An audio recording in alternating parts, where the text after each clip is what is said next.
এখন রিহ্যাবের মেম্বারদের ব্যাপারে যত রকমের নেগেটিভ কথাবার্তা আছে বাজারে, তখন কিন্তু এগুলো ছিল না। কারণ যারা তখন ডেভেলপার ছিল তারা সবাই কোয়ালিফাইড ডেভেলপার ছিল। মানে আপনি কি মনে করছেন যে এখন যারা ডেভেলপার বিজনেসে আছে সবাই কোয়ালিফাইড না? আমার তো মনে হয় না। কেন এরকম মনে হচ্ছে? এটার কারণটা কি? আচ্ছা, পনুদিঘাটা জায়গায় প্রজেক্ট হয় কেমন? আপনি তো ইঞ্জিনিয়ার, পনুদিঘাটা ডেভেলপার প্রজেক্ট করে কেমনি? সেই প্রজেক্টে তো হচ্ছে এখন মোহাম্মদপুরে যদি আপনি দোকানদারও তো ডেভেলপার হওয়ার নিষেধ তো নাই। জি, রড সিমেন্টের দোকানদারও ডেভেলপার হইতে পারে, হয়ে যাচ্ছে। হয় নাই যে সেটা বুঝি কেমন করে। পনুদিঘাটা আপনি হিসাব মিলাবেন কেমনে?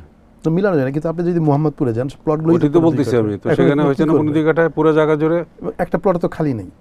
সেটি বলছি আর কি। সুতরাং বিধিনিষেধ তো নেই, যে কেউ ডেভেলপার হতেই পারে এবং হয়েছেও।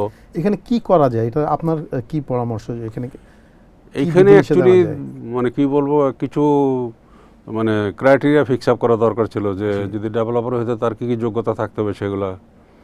তো যাক, সেগুলা নিয়ে আর কি বলবো, এটা তো আমাদের কোথাও আমরা কোনো যত কিছু আইন কানুন বা মানে ক্রাইটেরিয়া সেট করি, কেউ তো সেটা মানে না।